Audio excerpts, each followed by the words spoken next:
What is going on, everyone? Welcome back to another edition of the Breakdown Sportscast. I'm your good friend and host, Kory Willis.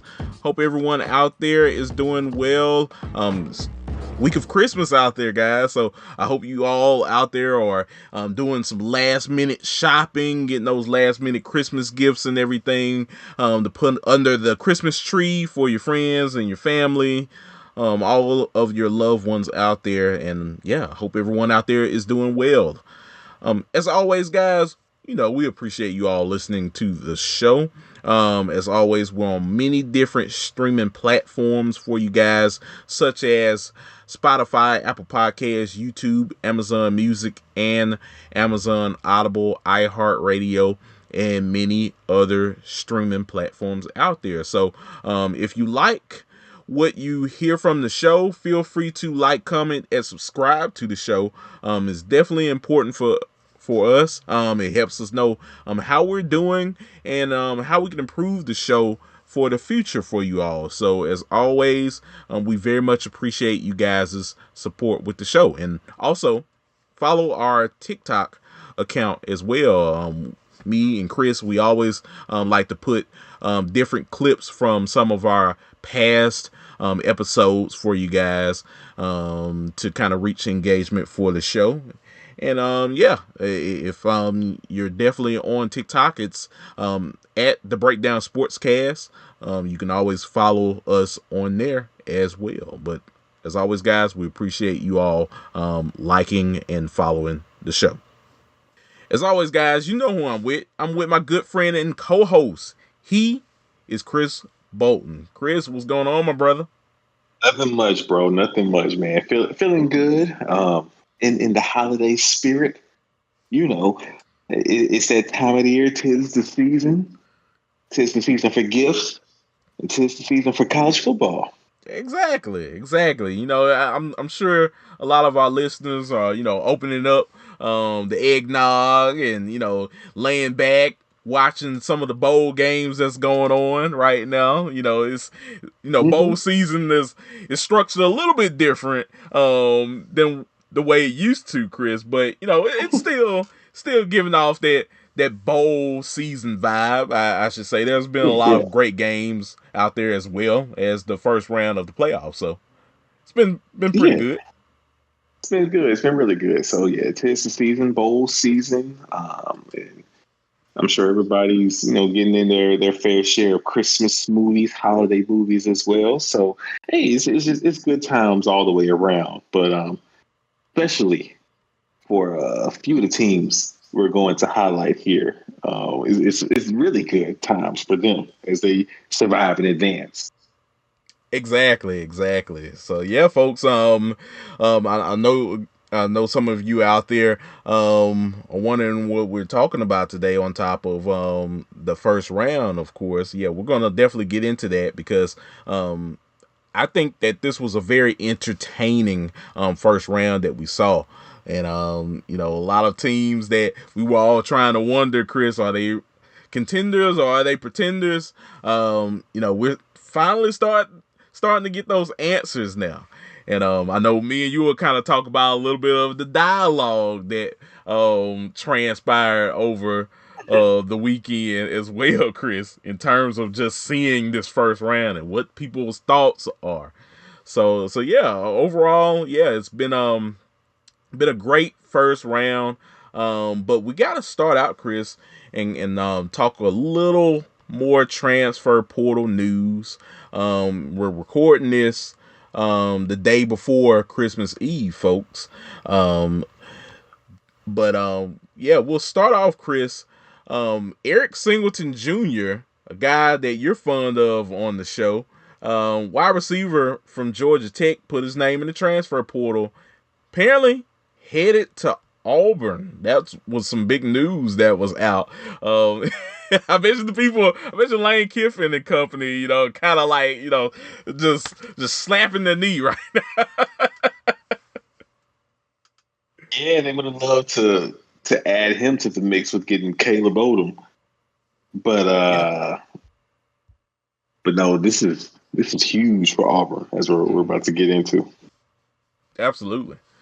Yeah, man. That's a great pickup for Auburn.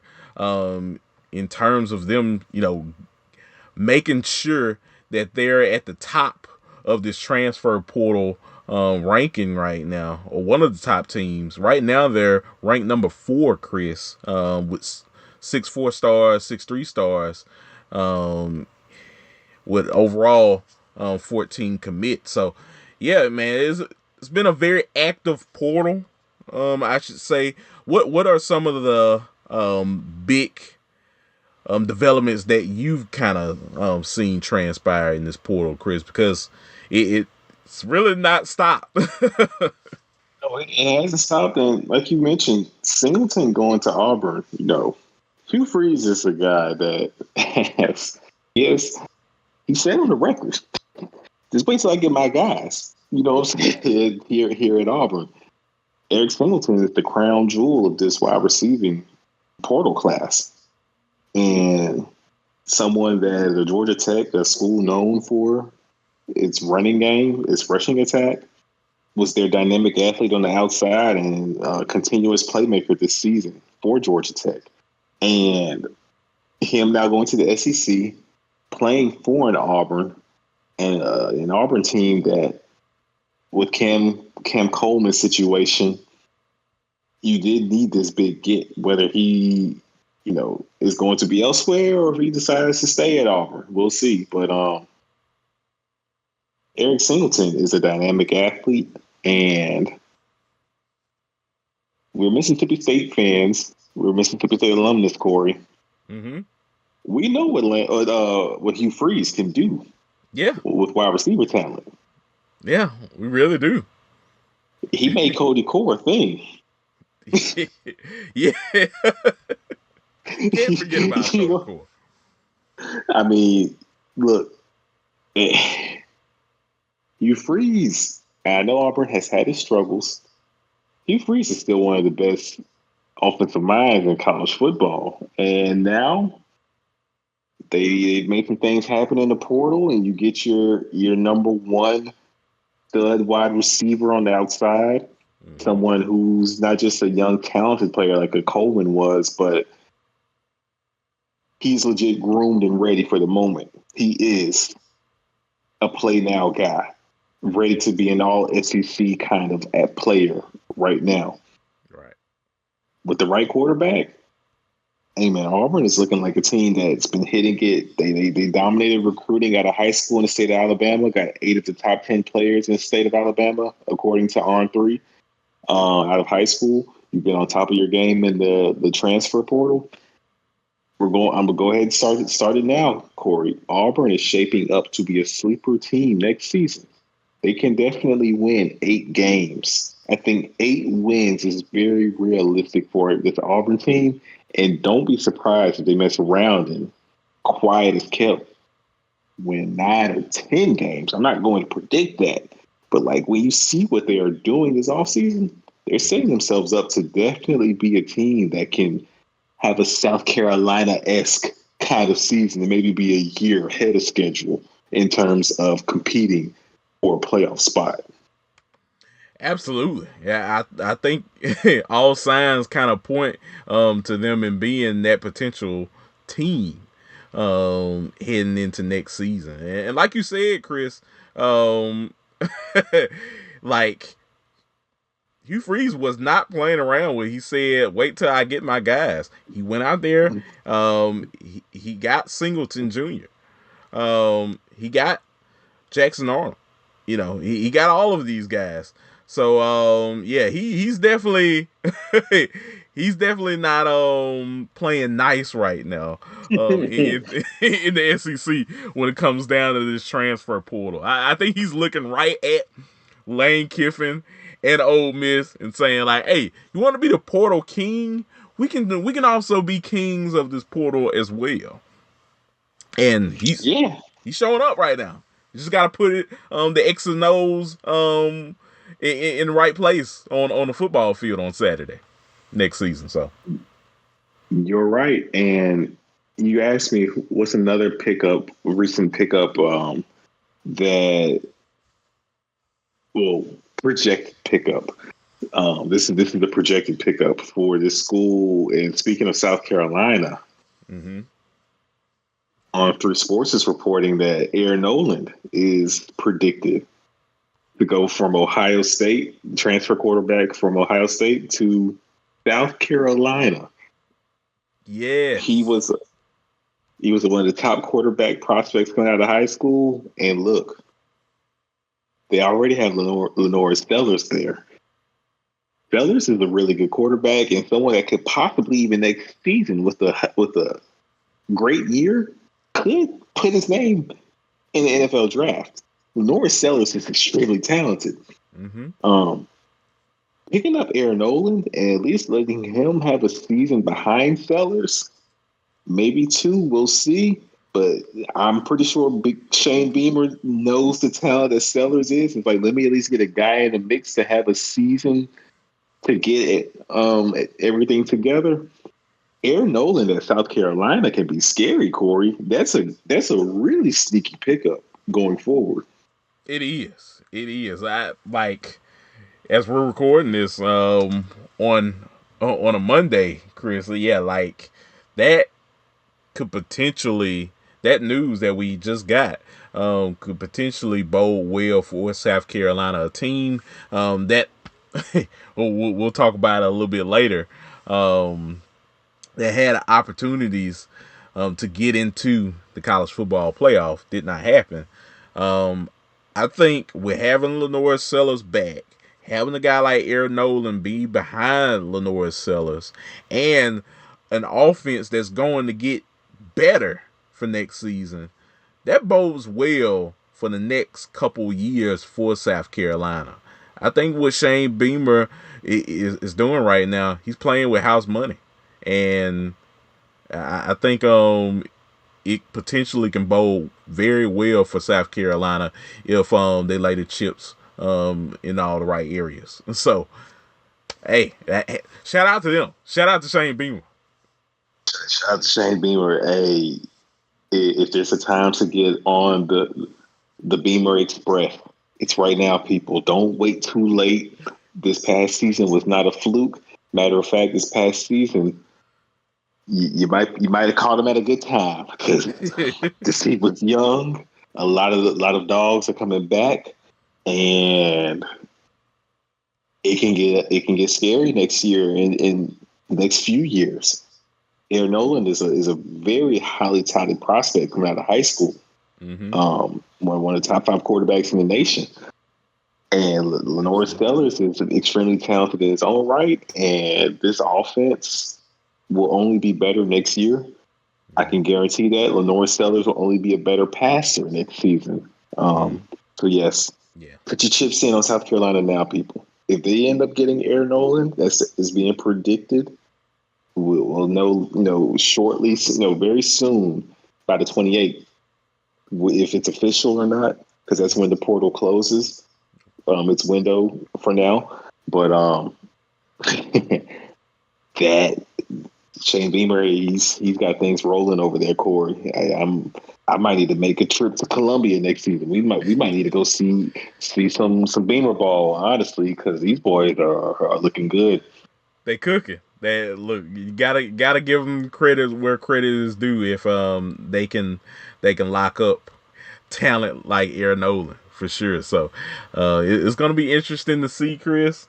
Can't wait to see a lot of these players play next year in their new teams. It should be fun. Before we wrap up transfer portal news, Chris, just a couple other notes. Zachariah Branch, wide receiver from USC, still haven't really heard too much about where he's going. I think like Georgia and a couple other schools are kind of en route and trying to get him at their campus. So still a heck of an athlete that Branch is. He's still definitely somebody that I know a lot of teams would love to have implemented in their offense next season. And also Dane Key, apparently right now, crystal ball with Georgia right now. So, what are your thoughts about that right now, Chris? Thank you, man. He's a stud. He's an elite talent at wide receiver, I think, and he made his plays for an inept Kentucky offense, an offense that's underperformed for the last couple seasons. Even Will Levis's senior season, the offense underperformed, did not meet expectations. But Danke has been a shining bright. You know, he's been a player that you were like, oh, if they can get things rolling, he's really good. And so I think he'll be that guy that Georgia desperately needs. He'll fill the void that Ra Thomas left. You know, Ra was playing some really good football before his off the field situation happened and he was dismissed from the team. Danke is that kind of player, and he can fill that kind of void that they haven't been able to replace since losing A.D. Mitchell or George Pickens or Ra Thomas, guys who were the ex receiver and was that dynamic down the field playmaker. You know, he'll be that guy. So that's a huge pickup for Georgia. And then also want to mention one more team, one more player. Bo Pribula, Yes. quarterback out of Penn State. Yeah. Committed to Missouri. Huge pickup for Drake. Yeah, Coach Drinkowitz. So that's you lose Cook, but you pick up Bo. Yeah. And I like what I've seen from Bo a lot. So I don't think Missouri's going anywhere. Yeah, me either. I think I think Drinkwitz needed a top level, big time quarterback for next season to try to right the ship and, you know, keep things moving in the right direction at Missouri. You know, your facilities are you know, being upgraded. The team just probably had, you know, one of their best seasons in a while.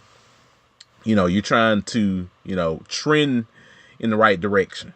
So this was a big pickup for Eli Drinkwitz and the Missouri squad. So it's going to be interesting what we're going to see, you know, in the springtime, and then also, you know, as we're getting closer to, you know, media days and stuff for next season and fall camp before, you know, they start out, you know, how this team looks with Bo Pribula, and yeah, we'll go for there.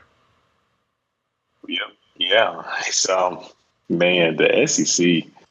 Oh boy, I hate to sound like one of those people that's just like so SEC crazy, but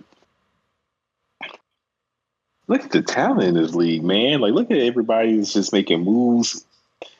If they weren't already in the league, you know, they're joining the league. If they were at one place, they're going to another caliber of SEC school to maximize their talents, because there's some guys who feel like they haven't been utilized as well, like a Danke and Barrion Brown at Kentucky. But, all right, well, I'll go to LSU and the other goes to Georgia. Right. I mean, Jackson Arnold. Well, you know, my situation was the great Oklahoma. I'll go to Auburn. You know, it's some guys within the league just going to different places, and it's going to. I think we're kind of shaping up for the SEC to continue to be similar to what it was this year. I don't know. It's going to be hard pressed to find your dominant teams, Kory, when you have so much movement and so many really talented players in the league with all of the teams. If you become a dynasty in nowadays college football, man, like, it's more credit to you, because just how the parity with there's really good players all over this league, man. Like, it's really tough. You're in some battles week in and week out just looking at these rosters. Like, as talented as Auburn is, they can finish anywhere from 3rd to 8th in the conference next year. Like, this is how deep the league is now, it looks like. I know. I know. It's You add Same in goes for Texas. LSU. Yeah, I know. Like, look, adding in Texas and OU definitely did spice up some things in the SEC now. And, you don't have Nick Saban walking around there anymore. This is a completely different SEC now that Commissioner Greg Sankey has to deal with year in and year out. Um, yeah, it brings a lot of new drama to the case that's, for me, it's compelling. It's exciting. Some people may not like, certain things that go on with college football, wholeheartedly today. But I think in terms of the conference, what we're seeing right now, in terms of the matchups, we're seeing some really good matchups, competitive matchups, as what you just mentioned earlier. So yeah, I think it's only going to get more competitive with a transfer portal in place now, and hopefully things can get even better, not just for the SEC but all of college athletics, and primarily what we talk about on the show, college football. When the House settlement clears up, and everybody is on an even playing field in terms of what they get as a set amount each year in order to enhance their football team. So yeah, it's definitely going to be interesting. And yeah, I know we're definitely going to be talking about it for the months and years to come, Chris. Ready to talk about what went down this past weekend. Yeah, absolutely. I think we are all ready to talk about it. Well, one other thing I did want to mention though, Chris, and I Mm-hmm. don't want too much stall on it and harping on it, but thanks to Diego Pavia, and this does deal with transfer portal news, JUCO players that were a part of this class of players this year can actually get granted another year of eligibility thanks to his injunction that he put on the NCAA in terms of his own status. Um, Guys like Pavia can have another year. I mean, we saw Mississippi State this year. Wasn't a great football team out there, folks, but they did have a couple of guys that were in the JUCO ranks before heading to Mississippi State to play. Potentially, they having another shot at coming back to put some more college tape for potential scouts in the future. So, real quick, Chris, what are your thoughts about this ruling, and what do you think this does going forward for college football? It's really interesting. You know, I think you'll see players who maybe instead of taking that offer to go to a low end D2 or D1 school, that instead of maybe taking that preferred walk on spot, they might just go ahead and take the JUCO route and spend a couple years there and ball out and be someone that's kind of coveted coming out of JUCO, because they know they'll still have as much eligibility as a kid coming out of high school.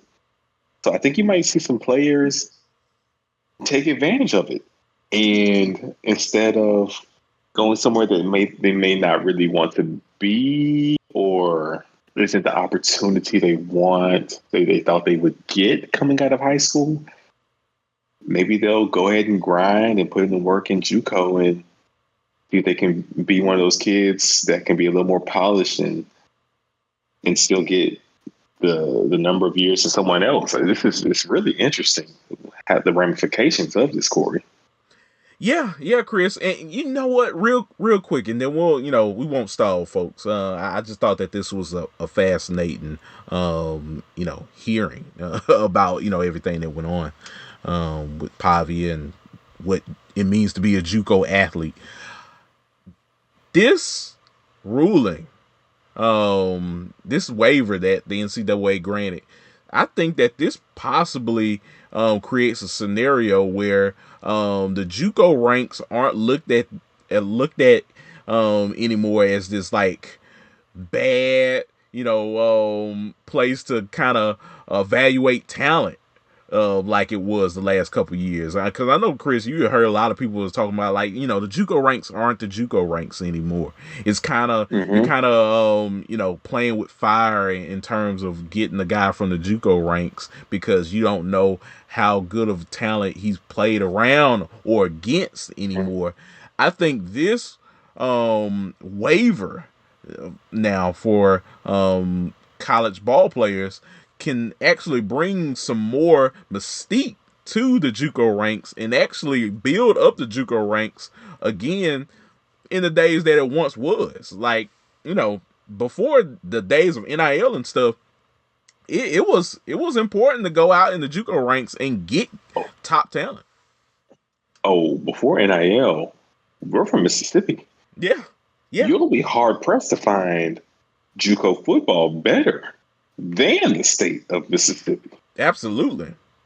You had guys getting plugged from all those schools in JUCO from all the SEC teams, not just in Mississippi State and Ole Miss. You had guys going to Alabama, to LSU, to Auburn, to Tennessee. I mean,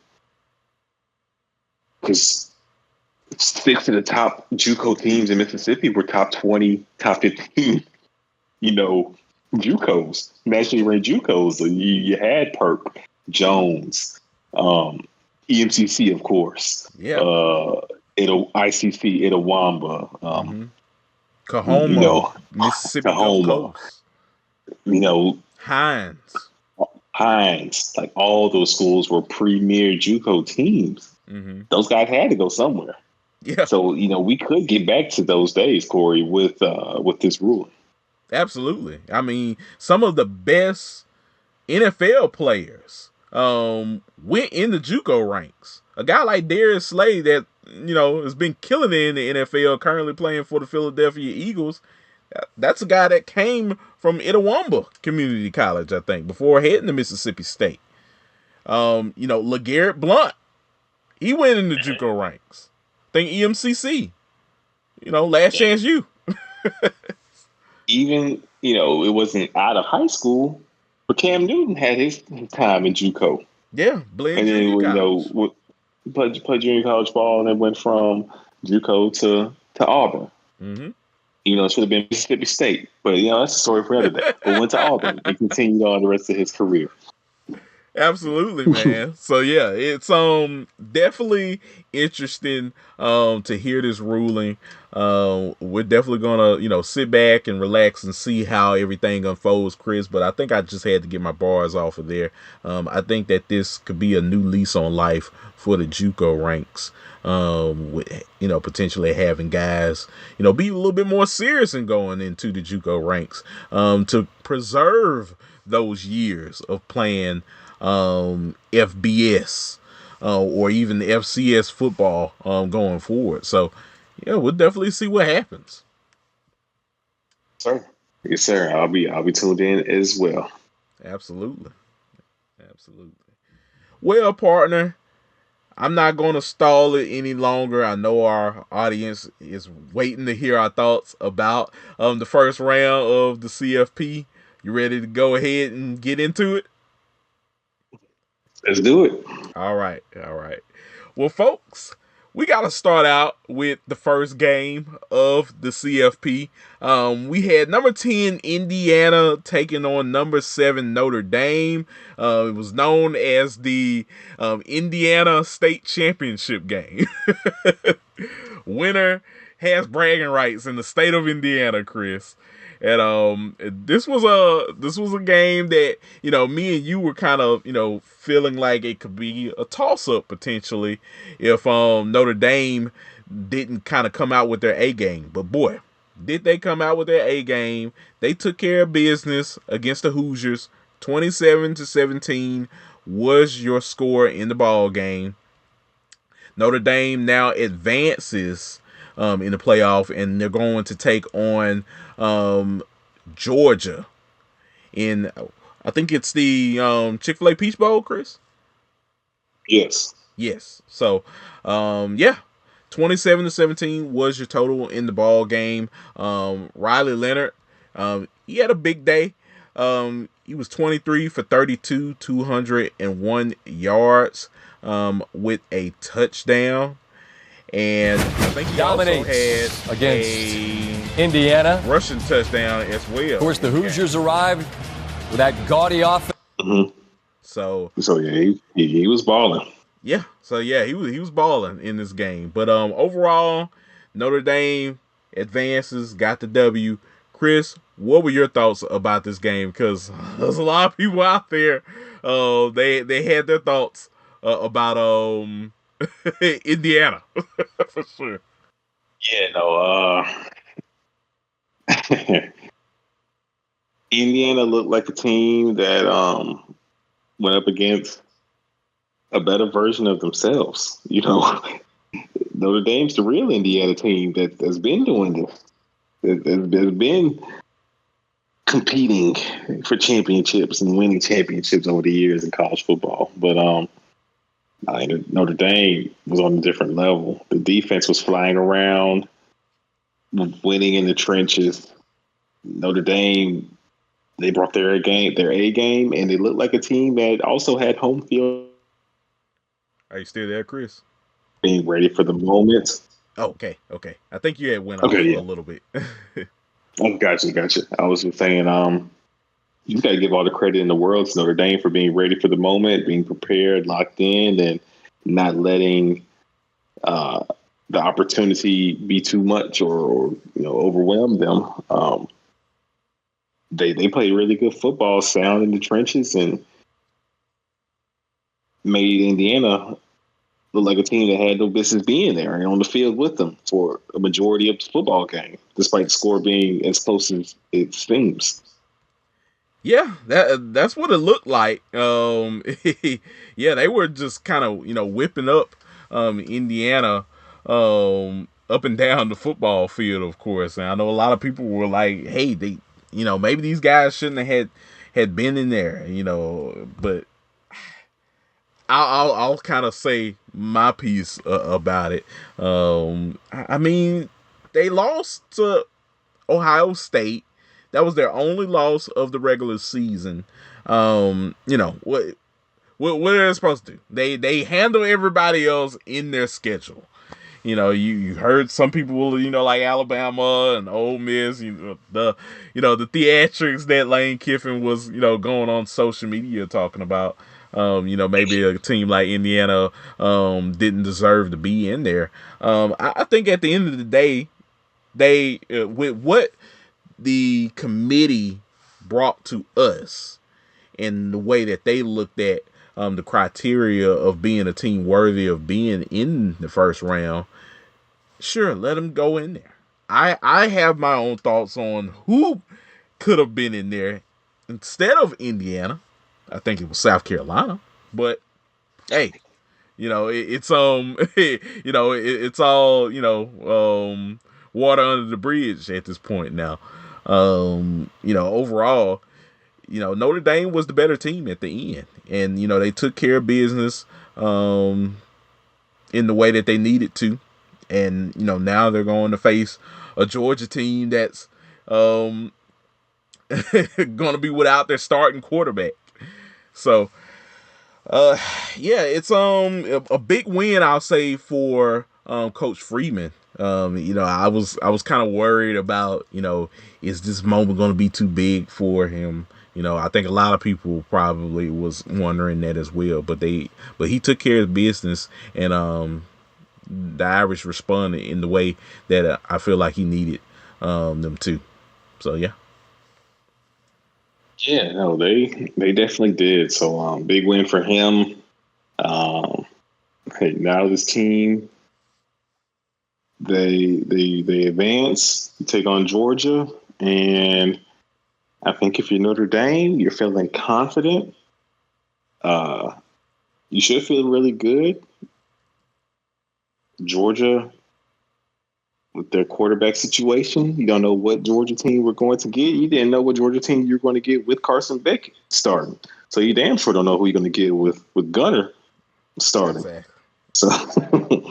So we'll see how that game goes. Right. We'll definitely see how that goes for sure, Chris. But yeah, man, a great victory for the Fighting Irish. They're advancing, taking on Gunner Stockton, and probably a really stingy defense that they're going to see with Georgia. Chris, well, I guess we're definitely a couple days away. Early thoughts about that game.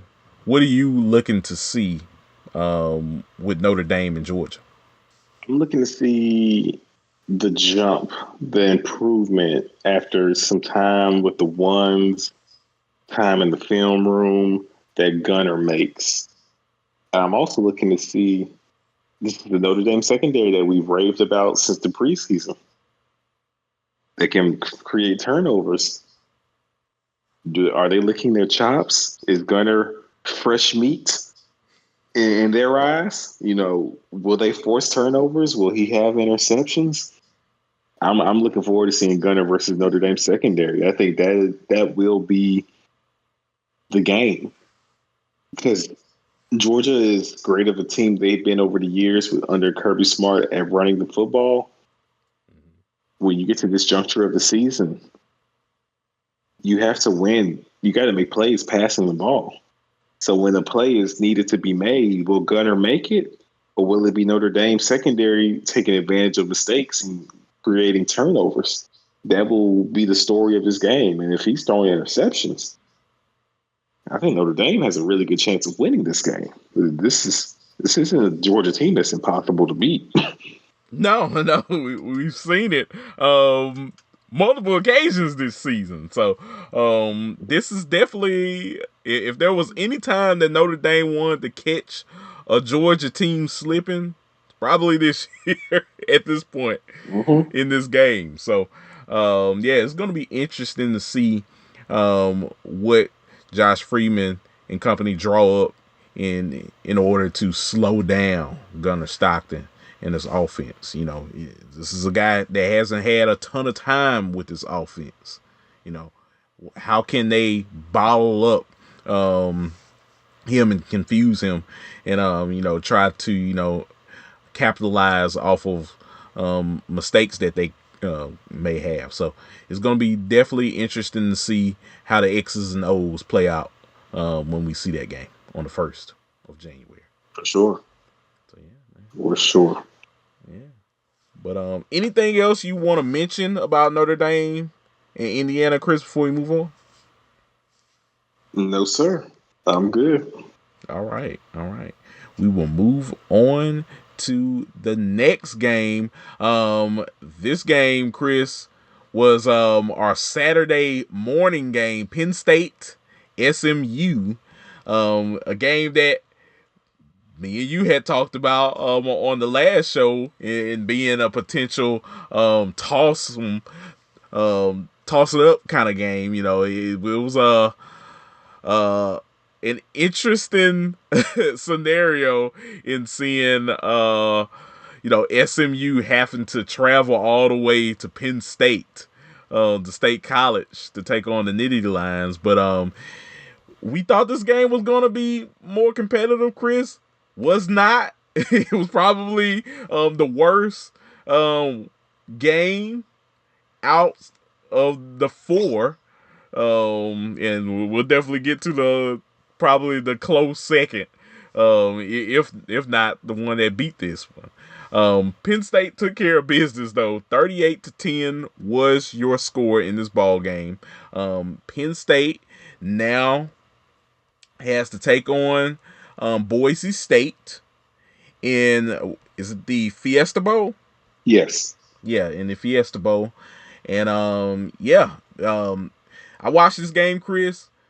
SMU had no answers. Jennings and company were just confused all day. They were pressured. He got sacked, I think, a ton of times in this ball game. It was just they never could get out of their own way and start fast. And I know that was something that SMU coach Rhett Lashley wanted SMU to do, and they just couldn't do it. And it was just Penn State was just too much for them at the end, Chris. So yeah, man. What were your thoughts about seeing this game? Because man, the defense for Penn State put on a clinic for sure. Yeah, man. SMU look like a team that's been playing football out the state of Texas all year. They got to state college, and they weren't built for everything that came with playing in state college on that day. The bitter cold, weather included.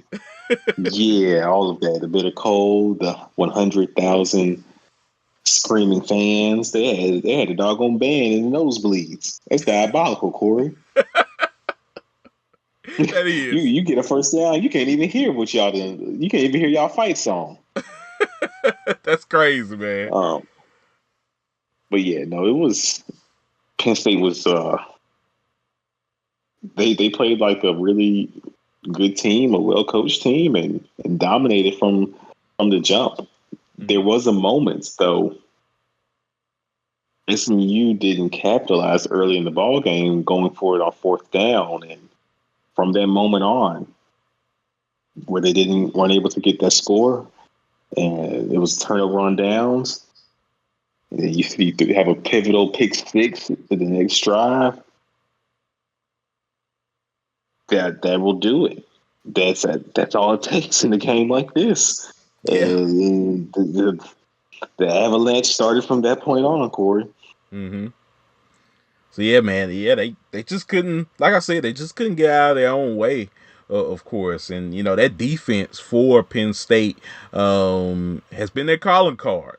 And I know James Franklin, he definitely preached in the locker room in terms of telling his guys about how physical that they were, and talking about how they couldn't be denied, and trying to knock out all of the noise that they've probably heard throughout the season.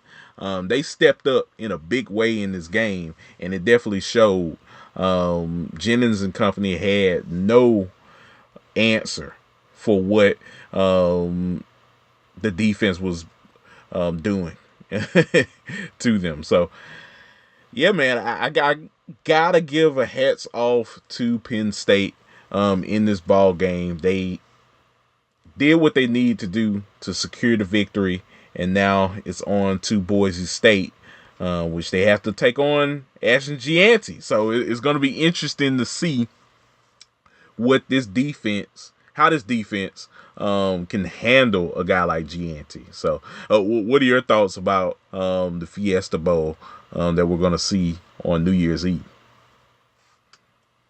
Yeah, Penn State is a team that's built to slow down the Boise State and what they present on offense. So I think Penn State, they might be the 6th seed in this matchup, but don't be shocked at all if they win this game. And don't be surprised if they win it handedly. Now, granted, as soon as you expect Penn State to do something, we know what comes with that and what could very well happen. But on paper, Penn State defense is really tough, and then they have an offense that can dominate the time of possession and string together long drives and tough in the trenches. I think they have a really good chance of beating Boise State. Yeah, I think so too. Yeah, I think what we saw from the defense in this game, if they can definitely turn up that intensity, and boy, they're gonna need to against a guy like Gianti, I think they can win this ball game. It's not out of the realm of possibility that they'll have that many issues if they can pretty much string up this level of defense that they put on SMU. So we'll see what happens. We'll see what happens. I think for Boise State, you want to be honest with Penn State. So I don't think running Gianti all day in this game would have to be the answer. They're going to have to do a little bit different things to kind of throw off Penn State. So we'll see what Maddox Mats and Gianti cook up in this game. But it should be a fun one, indeed. I'm with you. So yeah, man. We'll see what happens in that game, Chris. But anything else you like to add about Penn State beating the SMU? No, sir. That game was self-explanatory. I think it was. I think it was too. I think we saw just two different teams with two different mindsets and just different levels of talent, indeed. Yeah, we did. But hats off to Penn State for the victory in that game. Moving on, Chris, we got two more games. We're going to talk about this one. Probably the best game of the first round, indeed. I think we'll have to chalk it up as the best game of the first round. Number 5, Texas. The Longhorns hosted number 12, Clemson. This game pretty much got down close to the wire, Chris. Or at least I thought it was gonna get to that up until Texas's defense took control. But yeah, for the most part, this was a really good game. Texas won 38-24. Was your total. Texas now advances, and they're gonna take on Arizona State in the Chick-fil-A Peach Bowl, if I'm not mistaken. So, just a great performance by the Longhorns, Chris. We got to see both Arch Manning and Quinn Ewers in the ball game. So, maybe Sark heard us. He was like, hey, you know what? I got to make everybody happy. Look, the guys on the Breakdown Sportscast, Chris and Kory have been telling me that, I got to go out my way and put Arch Manning out there. I'm going to do it. I'm going to do it for them. And he did it. It was a team effort, Chris. Team effort. It's about time he listened to us, man. So, but no, yeah, Texas looked good. It got a little spicy there at some points. But this team putting up 38 points, that's the Texas you wanted to see if you're a Texas fan.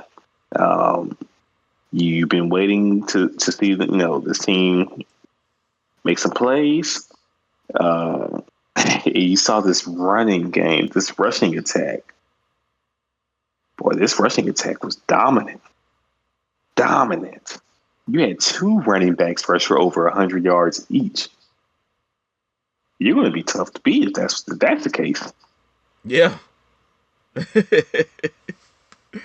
I know it, man. It was a great performance by Texas in this ball game. I mean, they took control of this game from beginning to the end. Jaden Blue had a big day, 2 touchdowns in the game. So yeah, man, they were taking control of this ball game, and Clemson did show life. From the very start, it was just they couldn't stop that defense from Texas. And I mean, me and you've talked about the defense from Texas, Chris. The best defense in the SEC, if not the country, that Texas has.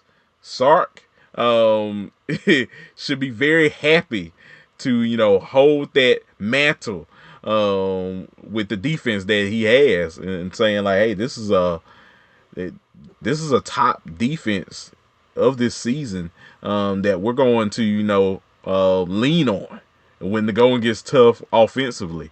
And, I think that's one of the reasons why they've been, close in games that they won and also lost all season. So, and that's why they won this game, mainly because of their defense as well. So, yeah, I'd say it was a great performance by them. They needed this win. Sark, I was listening to his comments on the local news here, and he told his guys that nothing else matters anymore. You lost the SEC championship game. That sucks, but no one's gonna feel sorry for you. You got to go back out at DKR and win this game, and they won it, and they took care of business. So now, off the scatterbo. So, all I gotta say, Chris, good luck. Good luck. Have fun with that, Sark. You got your work cut out to try to slow that man down. Yes, this is a guy, folks, that loves contact. So if I'm a defensive player, Chris, and I play for the University of Texas, and I know that I have to be one of the guys to tackle Cam Scatterbo, a guy that is known for liking contact, I don't know. I don't know how that made me feel. Hell, you better fill up to the task, because if you ain't, we gonna find out. He will make sure you know that you aren't up to the task of slowing him down. He will expose you. Exactly. So Texas, come ready. Right. So yeah, man, it doesn't stop. It doesn't stop here. You took care of business against the Clemson Tigers. Hats off to you. You're now about to take on an Arizona State offense led by a guy named Cam Scatterbo that I say, hey, he was like a dark horse New York guy for the Heisman. If they had like a fifth spot, I think he should have been there. But yeah, man, it's going to be interesting to see what happens in that ball game. Just because Cam Scatterbo, he's a heck of a player, and if you're that Texas defense, I think they can definitely handle a guy like Cam Scatterbo. But man, it's gonna definitely have to be a team effort, and guys are gonna have to be just as physical and really wrap up and tackle, because a guy like Scatterbo, he really loves contact, and he's gonna show you. He's gonna show the world in this game. Yes, indeed, he definitely is. So this will be a fun one. But if Texas plays the ball that we anticipate them playing, it could be a close first half, and it can get out of hand in a second. We'll see what Texas team shows up. Yes, there is a world where Arizona State does make it a good game. They could. But there's also a world where Texas might recreate some things that we saw in this Clemson game and kind of win by a 14-17 point margin, 21-point margin. It's possible. Absolutely. So yeah, man, that's what's gonna make this game fun indeed. But I think overall it will be a physical football game, and I think at this point of the season, that's the kind of game that I like to see. I want to see Texas play some physical football that I know that they can bring out, and I know Arizona State is going to be able to bring that out too with their running back. So yeah, it should be a fun one indeed. But a great win by Texas, great win by Sark, Ewers and company. They definitely needed that to kind of get that bad taste out of their mouth after the SEC championship. Yeah, that's a good way to get to wash out that taste, is to get a win in the playoff and keep your season alive. Absolutely. So yeah, we'll definitely see what happens with the Longhorns going forward in the playoffs, Chris. But anything else you'd like to add about Texas's victory over Clemson before we move on to the last game? No, sir. All right.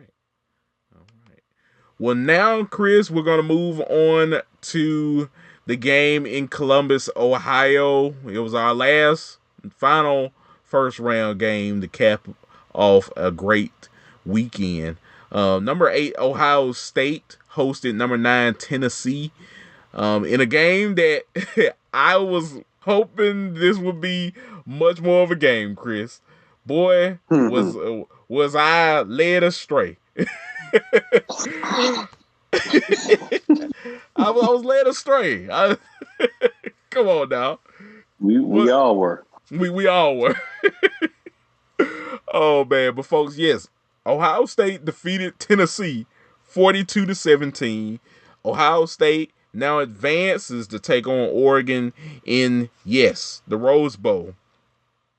And Chris, I gotta say, I was not looking for Tennessee to, as what you've said multiple times on this show, and I have to take the words right out of your mouth, sir. Tennessee, they extremely caught lemon booty in this game at an all-time high. I have never seen a Tennessee team get manhandled the way that I saw them on Saturday. I'm gonna let you go ahead and give your thoughts, Chris, because this was a beatdown of epic proportions. Ooh, did it get ugly? And the tide turned with the face mask. Yeah, that face mask penalty. You can track it all to that play. If that face mask doesn't happen, it's like Tennessee's world collapsed with that one play. And if your team is that fickle, you aren't built for this. And they showed that they weren't built for this. Not at all. Terrible performance. You touted yourself as a team that can play with anybody. You have as much talent as anybody. You look like a pretender out there. One play goes bad and it turns to a touchdown, and just the game collapsed for them. Man, maybe they were in the playoff a year too soon, a season early in the cycle. But you were pedestrian. You had lemon booty. The moment was too big. As soon as things went down, it was over. Ohio State, credit to them and their coaching staff. Chip Kelly, Ryan Day. Did you just realize you have arguably the best wide receiver core in the nation? Oh, look. When I was watching this game, I was thinking about everything that you had said, in previous episodes, Chris, on Saturday. Like, when I saw Jeremiah Smith, the amount of times that I saw him, I was like, this is exactly what Chris was talking about all season. Man, you could have thought that they were listening to the show. How many times they threw this man. It was amazing. I mean, it's like just a revelation happened. Like, he is one of the best players on the outside in the perimeter in college football, even as a true freshman. Absolutely. You are hard to find a better wide receiver in the country than Jeremiah Smith than what he is right now. And it's about damn time they started targeting him and getting him the ball as much as they did on Saturday. About time. Maybe you've been saving it all season. I'll give you the benefit of the doubt. You just didn't want everybody to key in on him, and you're unveiling it now when it matters the most. We'll give you that. We'll do you that solid here on the Breakdown Sportscast. We'll say you've been saving that. Yeah. It's about damn time. Because if you're going to play like this, Kory, is the Ohio State team we anticipated seeing all season. Yeah. This is the team we thought we were going to see, the team that would air it out to these talented players when Carnell Tate is your third best wide receiver. Mm-hmm. When you have an Ibuka, a Jeremiah Smith, just two guys who are locked in as Sunday guys. Ibuka is going to be a first-round pick this upcoming draft, and in 2 seasons, Jeremiah Smith will be a first-round pick in the NFL draft and will be catching passes from some other star quarterback in the NFL. But if this team is going to play like this, Ohio State is very tough to beat. Because that Tennessee secondary, I'll tell you that right now, Tennessee's defense ain't no joke. And it made Tennessee look like a joke. I know. Absolutely. Just it's just a remarkable performance by Ohio State. Just in getting the victory, just drug Tennessee around every chance they get. And now, they're about to take on, Oregon team and potentially try to get some revenge against Oregon. That should be a very interesting ball game, Chris. Can't wait to watch it. What are your thoughts? Take on that game. Go ahead, sir. What are your thoughts about it? It might not be a hot take, but Kory, this might be the national championship. It's the national championship to get into the actual national championship. Okay, I feel it. I feel it. And this is the 1-8 matchup. This ain't even the semifinal. This is the quarters. Yeah. I think this could be a special game. I'm not missing this game. By any means, you can't. They already had the game of the year candidate earlier in the season when they matched up in Eugene, Oregon. Mm-hmm. Ohio State barely lost that game.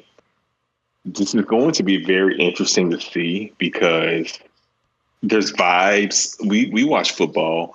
You know how you'll watch the NFL playoffs and there's that wild card team that looks just spectacular in the wild card game. Their momentum, they're rolling. And then there's a team that got the bye. And even though you got to rest and to heal up, you kind of miss a beat because you had the week off. Yeah. And you got to find that beat in the middle of the game, and it's the playoffs. I'm curious to see if something similar to that plays out here because Ohio State has found their beat. That is the Ohio State team we anticipated seeing this year. Mm-hmm.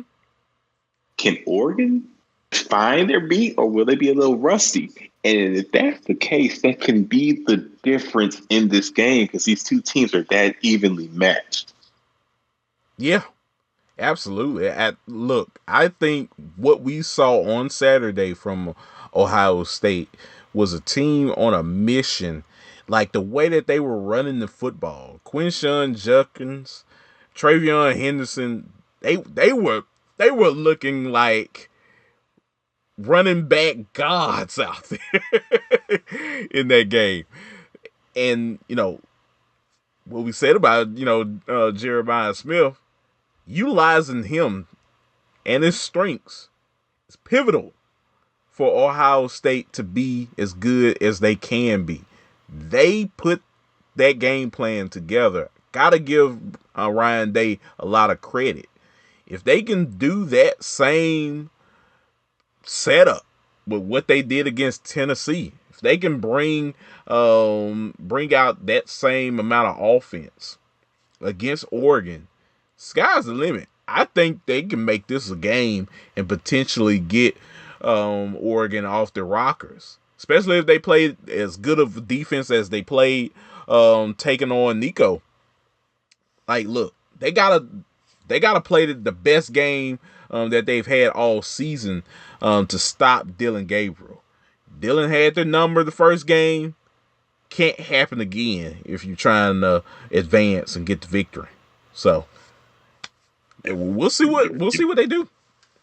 You're right. We will see. But man, this is I'm not, no exaggeration, people. Don't miss this game. Like, this can very well, with the season, it's been so up and down. So much going on. Oregon's getting the most consistent team coming into the year. We talked about Ohio State potentially being probably the most talented roster. Mm-hmm. And now they just show that they can play up to their talent. This is going to be a crazy game. This might be the natty. Like I, I promise you, I mean that wholeheartedly. Because if Ohio State strings together two elite performances and wins this game, they are my pick to win it all. I've seen enough. Even though it's Ryan Day, I've seen it. Because there's few teams that can match up with Ohio State's talent. So this is the game you want to see. Yeah. No, I absolutely agree with you, Chris. And you can just see. We'll see what happens in the Rose Bowl, but you can just see it in his eyes. Ryan Day was very, very serious on that sideline.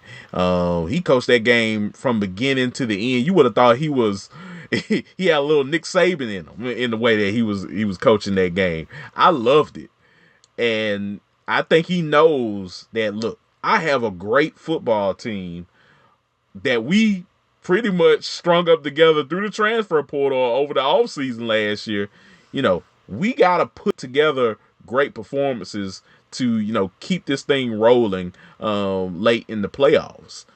And I think they got an opportunity to do it. They got the players to do it. And what I saw on Saturday was just a taste of what a very dangerous, competitive Ohio State team can be. I think that they were the darlings of the first round. They looked about as good as anybody that we saw over the weekend. And if they keep playing like that, I think they have a shot at becoming national champions. Yes, indeed. Yes, indeed. Put y'all bets in on them now. It's gonna be too late if they beat Oregon. So go before the odds change. Go ahead and if you like what you saw, put some on them now, because if they beat Oregon, it's too late. They will be the favorites win the national championship if they beat Oregon. Say that right now. The odds will change. They'll be the favorite. So but yeah, man, I'm with you. It'll be a fun game. So I can't wait. Absolutely. So yeah, man, we'll definitely see what happens in the Rose Bowl between Ohio State and Oregon, indeed. But yeah, Chris, anything else you'd like to add to this game before we move on to our Chief of the Week segment? No, sir. All right. Well, Chris, Chief of the Week of the first round of the CFP playoffs, the first ever first round CFP playoff. Who was your Chief of the Week? Speaking of Ohio State, we already talked about him, man. The man of the pod. Got to give it to Jeremiah Smith. 6 receptions, 103 receiving yards, 2 touchdowns. He was the man, not just a man, but the man amongst boys, and looked every bit of the dominant, elite 5-star wide receiving prospect that he was coming out of high school this past offseason. He looked every bit of it and some. He looked like a guy that could go play in the NFL tomorrow.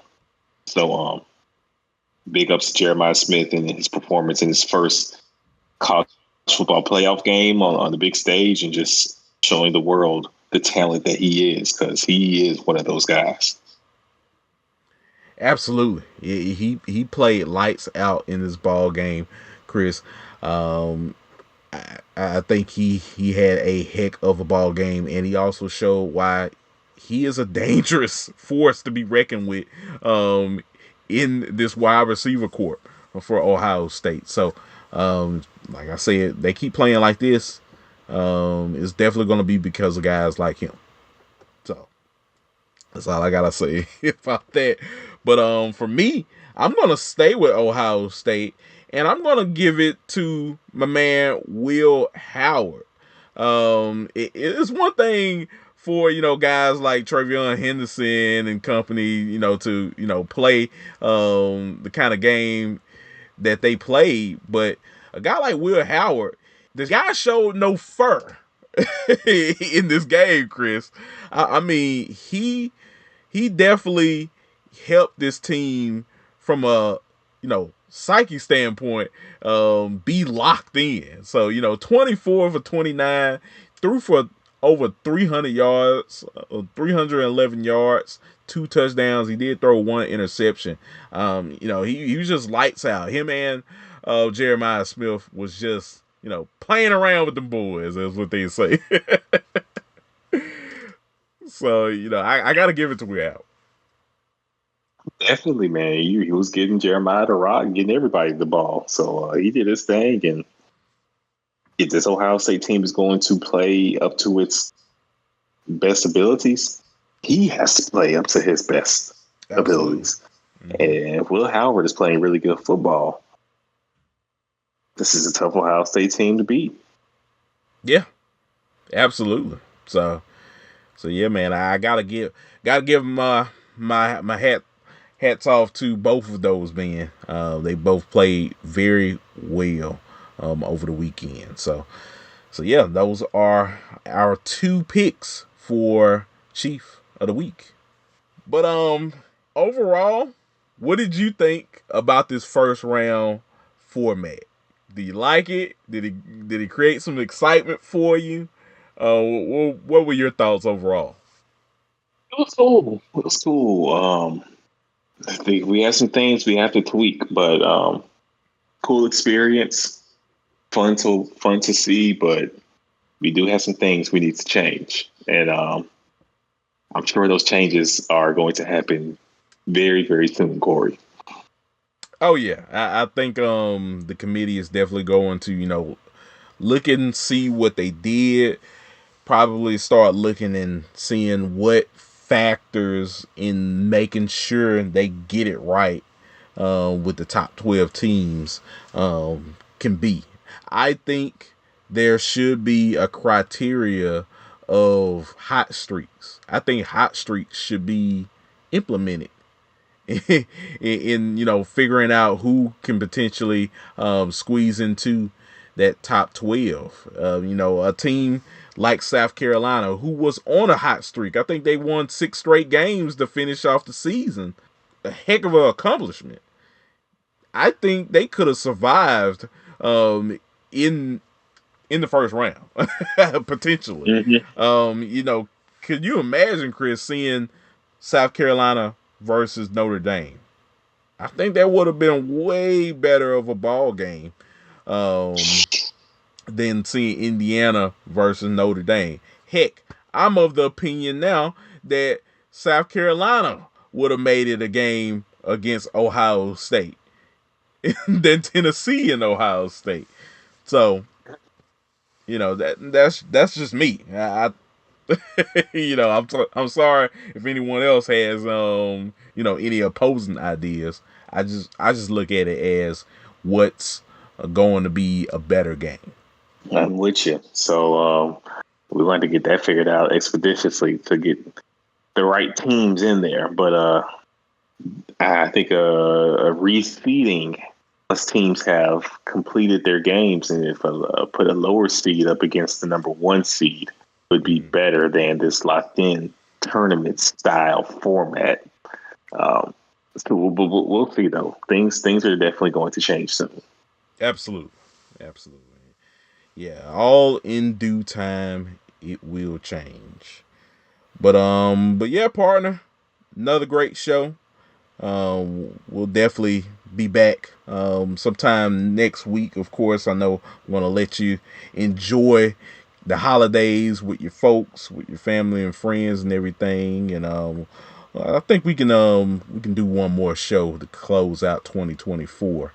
As we're heading towards 2025 indeed. So yeah, man. But before we head out of here, Chris, let's go ahead and do some outros, sir. I'll leave the floor to you. Let the good people know where they can find you on social media.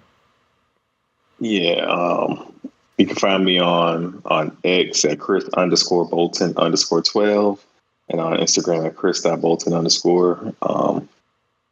Holla at your boy. It's been a fun year.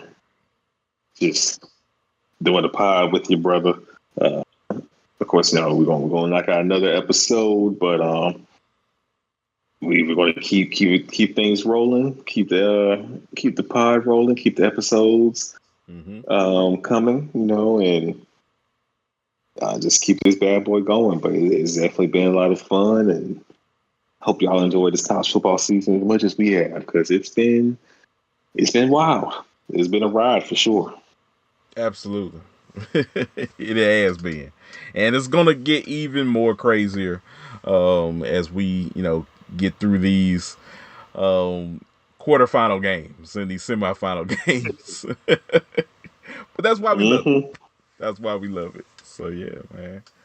So, yeah, that's awesome. So, yeah, you can definitely find Chris on there. Indeed, folks. He's always willing to chat with y'all. You can find me on social media too. You can find me on X at Listen to KSW, all one handle. I'm on there talking college football, professional wrestling, whole nine. So yeah, definitely follow me on there. As always, we appreciate you guys listening to the show. As always, be sure to follow us on multiple streaming platforms out there, and feel free to like, comment, and subscribe to the show. It's definitely important for us, and it definitely helps us know, how we're doing and how we can improve the show for you guys out there. So, until next time, I'm Kory Willis. He's Chris Bolton. You are listening to the Breakdown Sportscast. I hope everyone out there have a Merry Christmas, guys. Take care. Peace. Peace.